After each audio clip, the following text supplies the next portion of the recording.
So you're praying for people who are sick, people who have situations, maybe emotional healing, could be anything.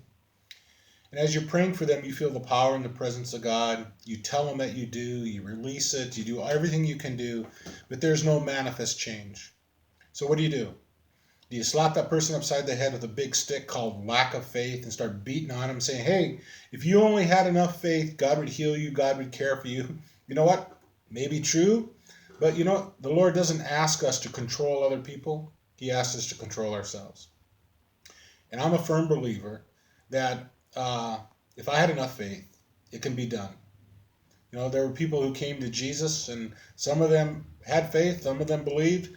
Others, Jesus, I think he did it for him. His faith was sufficient for the Father to do an act of mercy. Now, hey, do I have it all figured out? Absolutely not. Do I know how everything's going to work? I don't. I don't think it's a formula. I don't think it's the math. Do the math of prayer. I think it's a relationship. And from my relationship with Jesus Christ, I want to be a way to give blessings to other people.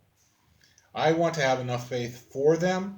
I don't want to have to go around beating people up and saying, hey, if you just had enough faith, you would be made well. Crud, if they had enough faith, they wouldn't need me to pray for them. They'd just be made well. But I'm here in a place and a posture of interceding for other people. So what do I do from that? Rod, gird yourself up. Build yourself up in the faith.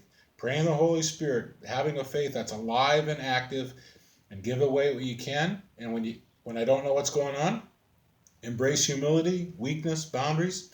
I don't know what's going on. That's not a place of despair. It's just a place of, hey, I hit my limit and I'm not worried about that because I'm going to keep pressing on to the mark of the high calling. If you make answered prayer the trophy of whether you're doing good or not, you've set up the wrong trophy. Instead, let love be the trophy. Are you, no matter what, in prayer that's answered and prayer that's not answered, are you a loving person? Do you continue to love God through answered prayer and then through unanswered prayer?